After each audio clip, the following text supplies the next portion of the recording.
WH ওয়ার্ডের interrogative সেন্টেন্সের active থেকে প্যাসিভ ভয়েসে তোমাকে করতে বললে তোমার হয়তো খুব ভয় লাগে।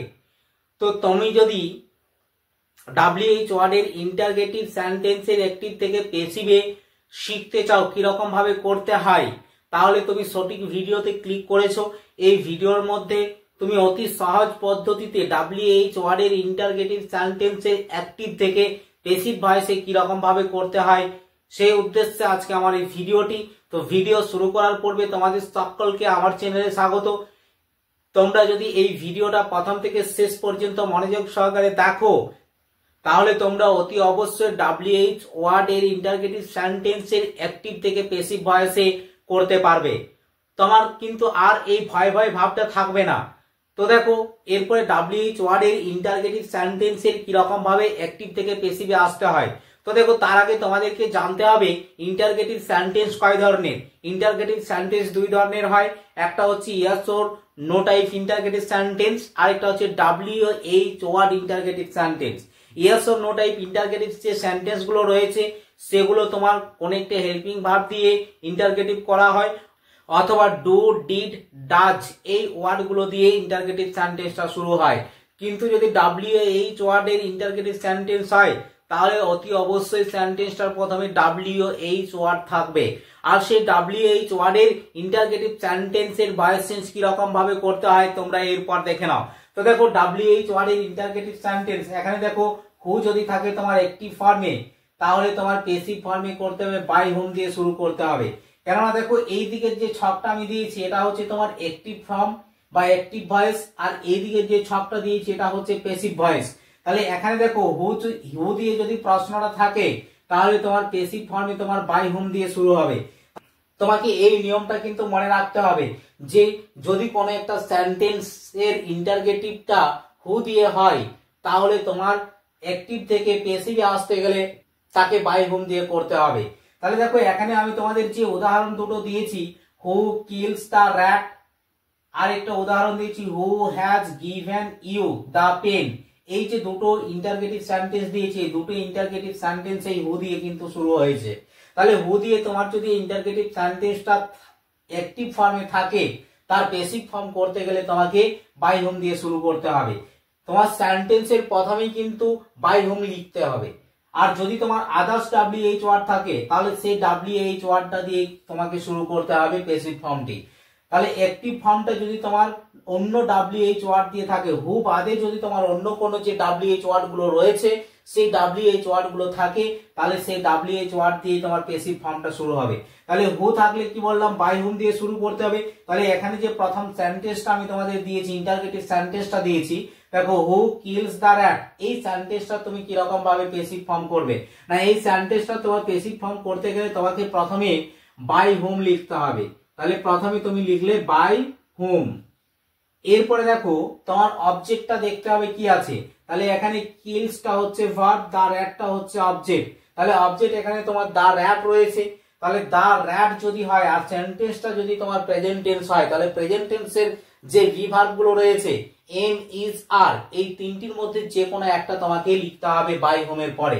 তাহলে এখানে দেখো যেহেতু দা র্যাট রয়েছে, দা র্যাটটা হচ্ছে থার্ড পারসন সিঙ্গুলার ফর্ম, আর থার্ড পারসন সিঙ্গুলার ফর্ম হলে তোমার ভার্ব হিসাবে ইজ আসবে আর প্লুরাল ফর্ম হলে আর আসবে।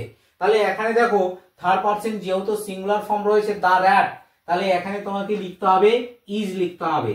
তারপরে তোমার লিখতে হবে অবজেক্টটা, তাহলে এখানে তোমার দা র্যাট। তাহলে এখানে দেখো যে এই ইজ আমি লিখলাম, এই ইজটা অবজেক্ট অনুযায়ী তোমাকে ডিসাইড করতে হবে। যদি অবজেক্টটা অনেকগুলোকে বোঝায় অর্থাৎ প্লুরাল ফর্ম হয় সেক্ষেত্রে তোমার আর হবে, আর যদি অবজেক্টটা থার্ড পারসন সিঙ্গুলার ফর্ম হয় মানে এক বচন যদি হয় বা একটা জিনিসকে যদি বোঝায় সেক্ষেত্রে তোমার ইজ হবে। তাহলে এখানে by whom is the rat, তারপরে তোমার এখানে ভার্বের 3 নাম্বার রূপ বসিয়ে দিতে হবে কিল্ড, এবং শেষে তোমাকে অতি অবশ্যই কোশ্চেন মার্কটা দিতে হবে। তুমি যদি ইন্টারগেটিভ সেন্টেন্সের অ্যাক্টিভ থেকে প্যাসিভে আসো আর তুমি যদি কোশ্চেন চিহ্নটা না দাও বা কোশ্চেন মার্কটা তুমি যদি না দাও তাহলে কিন্তু সেক্ষেত্রে তোমার ভয়েস চেঞ্জ হবে না। তাহলে তোমাকে অতি অবশ্যই কিন্তু ইন্টারগেটিভ মার্কসটা তোমাকে দিতে হবে। তাহলে এখানে দেখো কি হলো by whom is the rat killed, এখানে দেখো যেহেতু হুটাই সাবজেক্ট, তাহলে এখানে বাইয়ের যে পরের অংশটা সেটা কিন্তু হয় না, কেননা এখানে দেখো বাইটা আমি প্রথমেই বসিয়ে দিয়েছি। তাহলে এখানে তোমার হু থাকলে বাই হুম দিয়ে শুরু হচ্ছে, এটা কিন্তু তোমাকে মনে রাখতে হবে। এরপরে দেখো দ্বিতীয় যে সেন্টেন্সটা আমি তোমাদের দিয়েছি, who has given you the pen, এই সেন্টেন্সটি অ্যাক্টিভ ফর্মে রয়েছে। এটা তোমার প্যাসিভ ফর্ম করতে গেলে তোমাকে বাই হুম দিয়ে শুরু করতে হবে, কেননা দেখো এখানে তোমার হু রয়েছে, তাহলে হু থাকলে তোমাকে প্রথমে দিতে হচ্ছে বাই হোম। এরপরে তোমাকে ভাবতে হবে অবজেক্টটা কি রয়েছে। তো দেখো এখানে হ্যাজ গিভেন এটাকে ভার্ব বলছি, ইউটাকেও অবজেক্ট ধরতে পারো, আবার দা পেনটাকেও অবজেক্ট ধরতে পারো। তাহলে এখানে আমি দা পেনটাকে অবজেক্ট ধরে নিচ্ছি।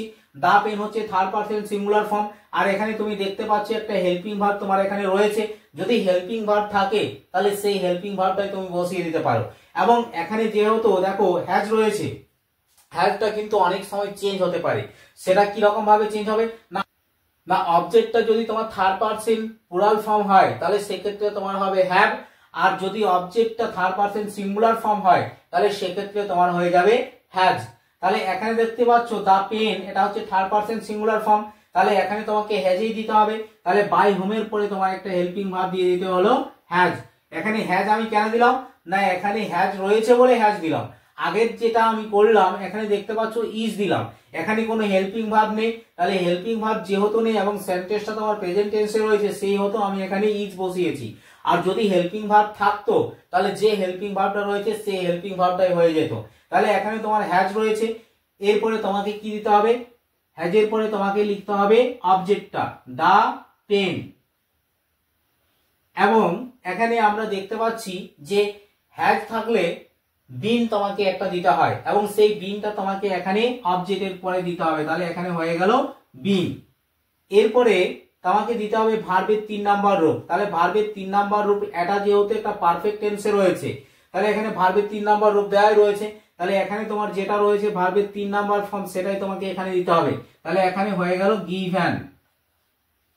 এরপরে দেখতে পাচ্ছ আরেকটি বিষয় রয়েছে সেটা হচ্ছে ইউ, তাহলে ইউ যেহেতু রয়েছে এখানে তোমাকে টু ইউ এই বিষয়টি লিখে দিতে হবে এবং শেষে তোমাকে কোশ্চেন চিহ্ন দিয়ে দিতে হবে।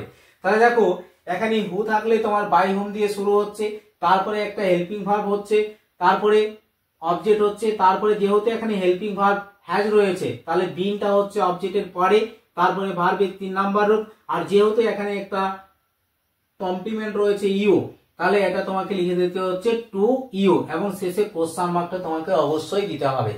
তাহলে দেখো অ্যাক্টিভ ভয়েস থেকে প্যাসিভ ভয়েসে কিরকম ভাবে এলে, হু দিয়ে যদি তোমার অ্যাক্টিভ ফর্মটা থাকে এবং প্যাসিভ ফর্মটা তোমার তাহলে বাই হুম দিয়ে শুরু হচ্ছে।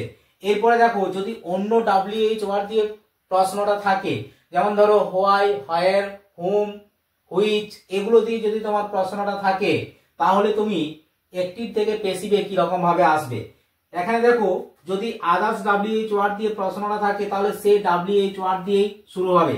যেমন ধরো এখানে আমি তোমাদের একটা উদাহরণ দিয়েছি, why did you kill the rat, এই যে এখানে দেখতে পাচ্ছ হোয়াই এটা হচ্ছে অন্য ডাব্লিউএইচ ওয়ার্ড রয়েছে, খুব বাদে যদি তোমার অন্য ডাব্লিউএইচ ওয়ার্ড থাকে তাহলে সেই ডাব্লিউএইচ ওয়ার্ডটা দিয়ে শুরু হবে, তার মানে এখানে তোমার হোয়াই দিয়ে প্যাসিভ ফর্মটা শুরু করতে হবে।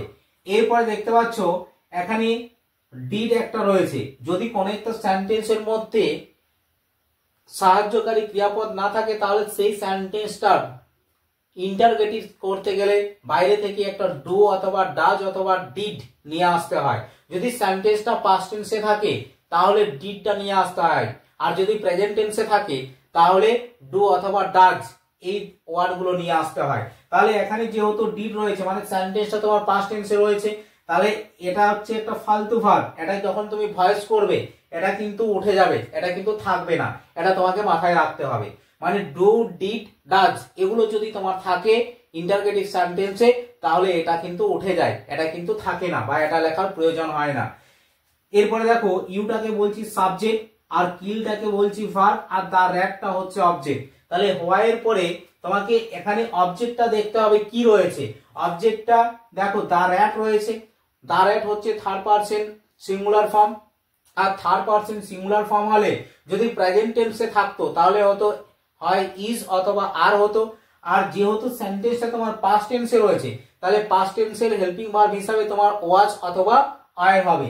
তাহলে এখানে দেখতে পাচ্ছ তার র্যাট রয়েছে থার্ড পারসন সিঙ্গুলার ফর্ম, তাহলে থার্ড পারসন সিঙ্গুলার ফর্ম হলে ওয়াজ হবে। তাহলে হোয়াই এর পরে তোমাকে এখানে লিখতে হবে ওয়াজ, তারপরে তোমাকে অবজেক্টটা দিতে হবে দা র্যাট।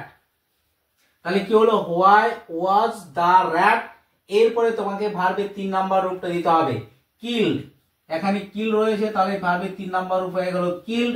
তারপরে দেখতে পাচ্ছ সাবজেক্ট রয়েছে, সাবজেক্ট থাকলে তোমাকে এখানে বাই দিয়ে সাবজেক্টটা লিখতে হচ্ছে। সাবজেক্ট যেহেতু এখানে ইউ রয়েছে, তাহলে এখানে ইউ থাকলে তোমাকে ইউই লিখতে হবে, এবং শেষে কোশ্চেন মার্কটা অতি অবশ্যই দিতে হবে। তুমি যদি কোশ্চেন মার্কটা না দাও তাহলে কিন্তু সেক্ষেত্রে তোমার ইন্টারগেটিভ সেন্টেন্সে অ্যাক্টিভ থেকে প্যাসিভে আসা মানে একটা মারাত্মক বলে তুমি ভুল করছো। তাই তোমাকে অতি অবশ্যই কিন্তু ইন্টারগেটিভ মার্কসটা অতি অবশ্যই দিতে হবে। তো দেখো এরপরে দ্বিতীয় যে সেন্টেন্সটা রয়েছে, এখানে রয়েছে হোয়ার আর ইউ প্লেইং ফুটবল। এখানে দেখো অন্য ডাব্লিউএইচ ওয়ার্ড রয়েছে, তাহলে হোয়ার রয়েছে, তার মানে এখানে তোমার সেই ডাব্লিউএইচ ওয়ার্ডটা দিয়ে শুরু করতে হবে। তাহলে তোমাকে এখানে প্রথমে লিখতে হচ্ছে হোয়ার, এরপরে ইউটাকে বলা হচ্ছে সাবজেক্ট, আর প্লেইংটাকে বলা হচ্ছে এমভি মেন ভার্ব, আর এখানে ফুটবলটাকে বলা হচ্ছে অবজেক্ট, আর আরটাকে বলবো এইচভি হেল্পিং ভার্ব। তাহলে এই সেন্টেন্সের মধ্যে হেল্পিং ভার্ব রয়েছে, সেই জন্য এখানে তোমার ডু ডিড ডাজ এই ওয়ার্ডটা নেই। তাহলে যদি কোনো একটা সেন্টেন্সের মধ্যে হেল্পিং ভার্ব থাকে তাহলে সেক্ষেত্রে তোমার ডু ডিড ডাজ এগুলো নিয়ে আসার প্রয়োজন নেই ইন্টারগেটিভ করার জন্য। তাহলে এখানে দেখতে পাচ্ছ যেহেতু এখানে একটা বি ভার্ব রয়েছে বা হেল্পিং ভার্ব রয়েছে আর, তাহলে এই আরটা তোমার অনেক সময় কিন্তু যখন অ্যাক্টিভ থেকে প্যাসিভে আসবে সেক্ষেত্রে কিন্তু চেঞ্জ হতে পারে। সেটা কিরকম ভাবে চেঞ্জ হবে না, অবজেক্টটা তোমার যদি থার্ড পারসন সিঙ্গুলার ফর্ম হয় তাহলে সেক্ষেত্রে তোমার হবে ইজ, আর প্লুরাল ফর্ম হলে হবে আর। তাহলে এখানে অবজেক্টটা দেখো ফুটবল রয়েছে, ফুটবল হচ্ছে থার্ড পারসন সিঙ্গুলার ফর্ম, আর থার্ড পারসন সিঙ্গুলার ফর্ম হলে কি বললাম যে থার্ড পারসন সিঙ্গুলার ফর্ম হলে ইজ হবে। তাহলে এখানে ফুটবল যেহেতু থার্ড পারসন সিঙ্গুলার ফর্ম, তাহলে এখানে তোমার ডাব্লিউএইচ ওয়ার্ডের পরে তোমাকে বসিয়ে দিতে হবে বি ভার্বটি। তাহলে এখানে হচ্ছে তোমার ইজ, তারপরে অবজেক্টটা দিতে হবে ফুটবল, ফুটবল, তাহলে হোয়ার ইজ ফুটবল। তারপরে এখানে দেখতে পাচ্ছ ভার্বের সঙ্গে আইএনজি যোগ রয়েছে, আইএনজি যোগ থাকলে তোমাকে এখানে বিং লিখতে হয়, তাহলে বিং হয়ে গেল। এবং তারপরে তোমার ভার্বের 3 নাম্বার রূপটা দিতে হবে, তাহলে এখানে রয়েছে প্লে, প্লে থাকলে তোমাকে এখানে দিতে হবে প্লেড, তাহলে এখানে ভার্বের 3 নাম্বার রূপ হয়ে গেল প্লেড। এরপরে এখানে সাবজেক্ট রয়েছে ইউ, তাহলে সাবজেক্ট ইউ থাকলে তোমাকে এখানে দিতে হবে বাই ইউ, এবং শেষে তোমাকে কোশ্চেন মার্কটা দিতে হবে। তাহলে দেখো আজকে আমি তোমাদের যে ইন্টারগেটিভ সেন্টেন্সের ভয়েস চেঞ্জটা দেখালাম ডাব্লিউএইচ ওয়ার্ডের, তাহলে হু দিয়ে যদি তোমার ইন্টারগেটিভ করা থাকে তাহলে অ্যাক্টিভ ফর্ম থেকে প্যাসিভে আসতে গেলে তোমার বাই হোম দিয়ে শুরু হচ্ছে, আর অন্য ডাব্লিউএইচ ওয়ার্ড যদি থাকে অ্যাক্টিভ ফর্মে বা অ্যাক্টিভ ভয়েসে যদি অন্য ডাব্লিউএইচ ওয়ার্ড দিয়ে প্রশ্ন থাকে তাহলে তোমার তার প্যাসিভ ভয়েসে আসতে গেলে সেই ডাব্লিউএইচ ওয়ার্ডটা দিয়ে শুরু হচ্ছে। তো আজকে ভিডিওটা এই পর্যন্তই। ভিডিও শেষ করার পূর্বে তোমাদের কাছে ছোট্ট একটা রিকোয়েস্ট, তাহলে তুমি অতি অবশ্যই আমার চ্যানেলটি সাবস্ক্রাইব করে অল নোটিফিকেশন অন করে দিন। যখন পরবর্তী গ্রামারের ভিডিওগুলো আমি আপলোড করব তখন তোমরা সেই ভিডিওগুলো সবার আগে পেয়ে যাবে।